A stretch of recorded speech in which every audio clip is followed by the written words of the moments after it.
around here, Chevy Suburban has become a legend. Some say in the last 65 years, it has moved more than 10 million gallons of Texas tradition. Introducing the best Suburban yet. The all-new Chevy Suburban, like a rock.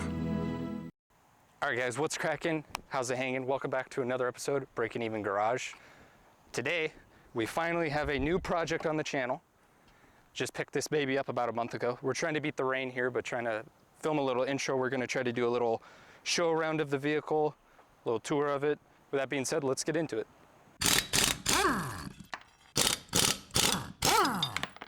All right, so right here we have a 2003 Chevrolet Suburban K1500 LT, because we got that luxury model.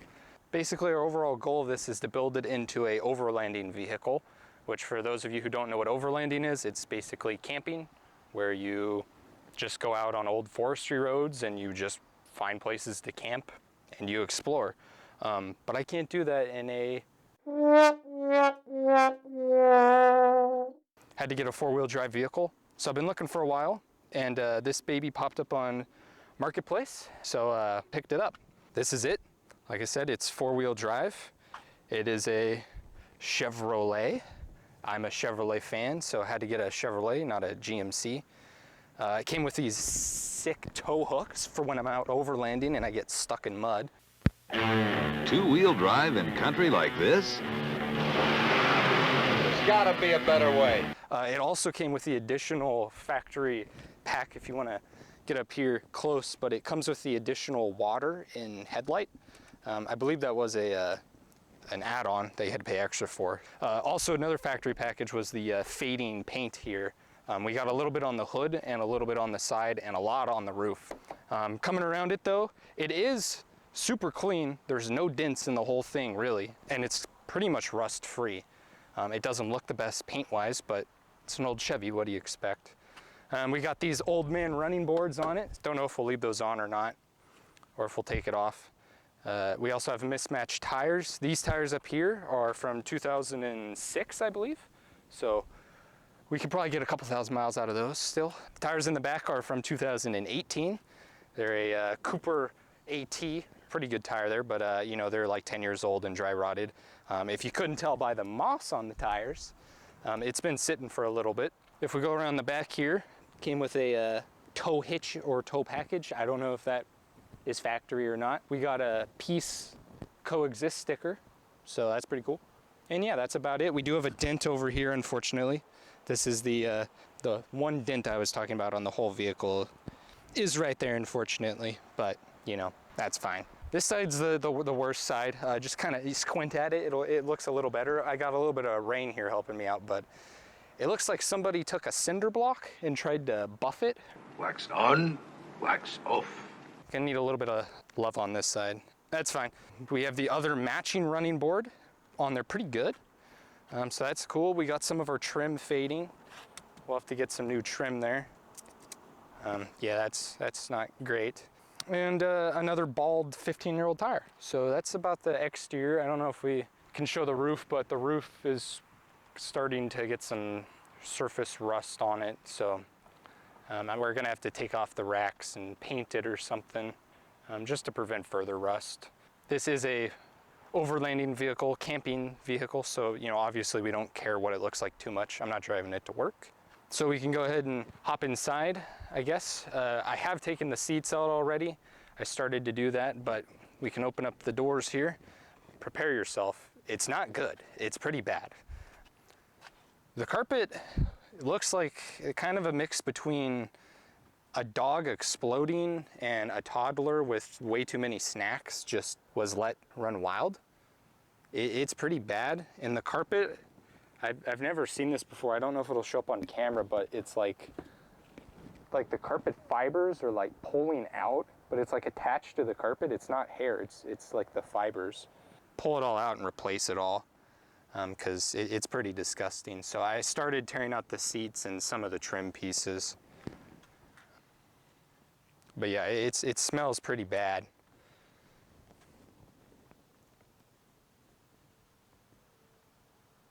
which the seats were in great shape. So it's ironic, the back seat and the third row and the second row, they didn't have a single rip in them or anything. They're in really good shape, so who knows?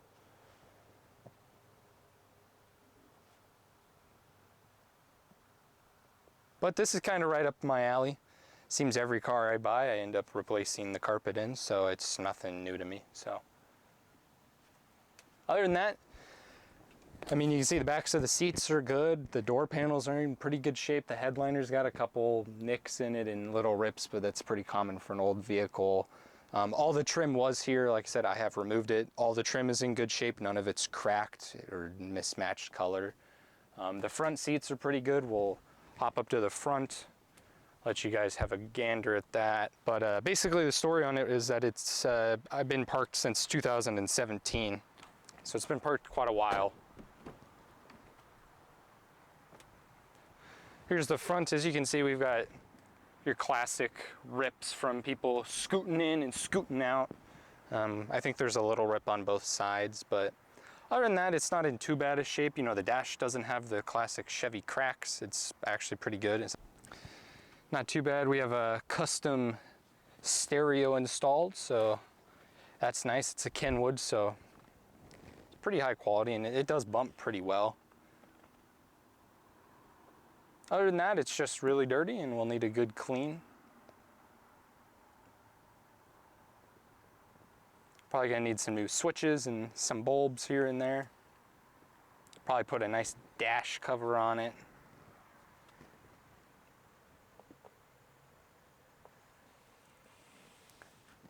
Like I said, this is the LT, so it does have the leather package, so these are leather seats. It does have heated seats. But overall, I'd give the interior probably, if you exclude the carpet, it's probably a 7 or an 8 out of 10. It's actually really not bad. It's just pretty dirty.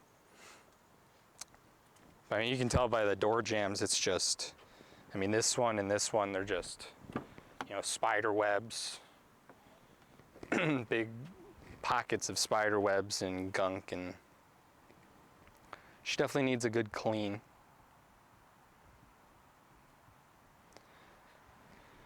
So you might ask, well, you don't buy running vehicles, so what gives? This one looks like it runs and drives, and yes, you are correct.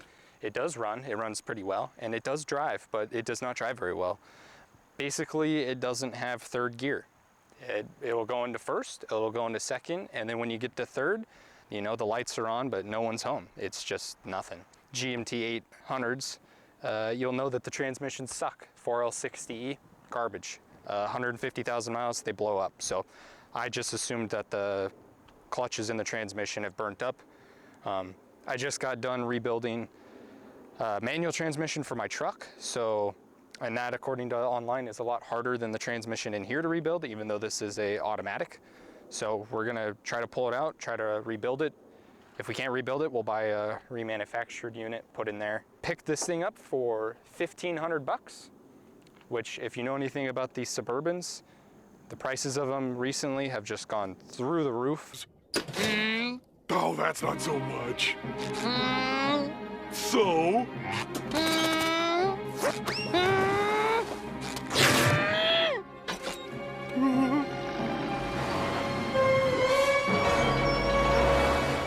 I had no idea. I climbed underneath the whole underside of this truck. There's not rust on anything except for the battery tray.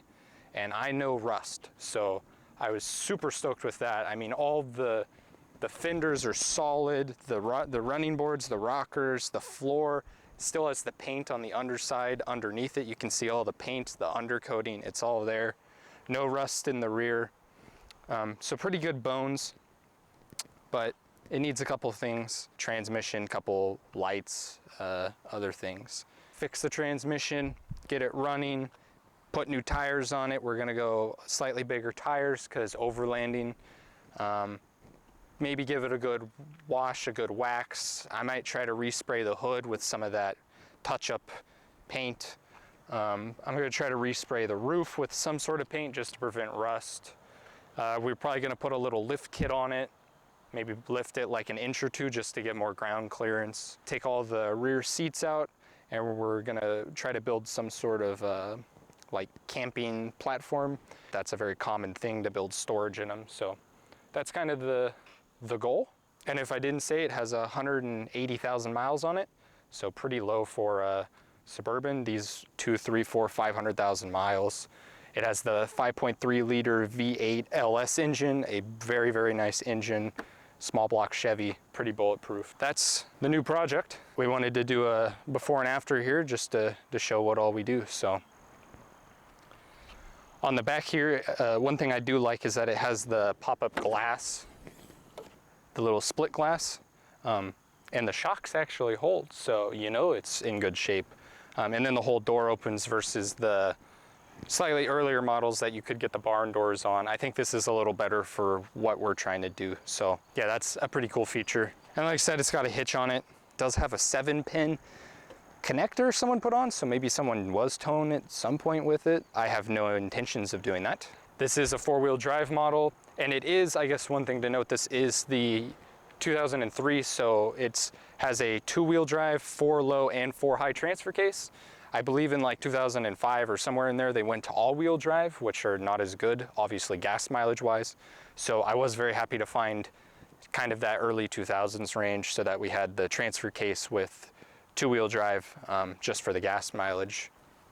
Other than that, this is not the Z71 package. It does not have the off-road package. It does, however, have the optional skid plates and everything on there. We got to fix the transmission in there, get that fixed so that it drives well. We got to put new tires on it, and these won't pass inspection where I now live. We got to fix all the bulbs, lights, other things so it'll pass inspection, wiper blades, check all the brakes. I always check brakes on a vehicle I buy, make sure they're in good shape. We're going to do a full interior overhaul. So we're going to take all the seats out, pull both pieces of carpet out. We're going to clean it, paint the floor, get rid of any surface rust from whatever was spilt. We're going to line it with insulation and closed cell foam or open cell foam. One of the foams that make it quieter. Hopefully we can go do some overlanding with it. If any of that sounds interesting, you want to follow along on the build,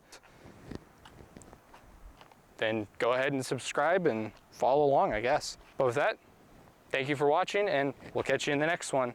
And remember, if you're gonna break something, you might as well break even.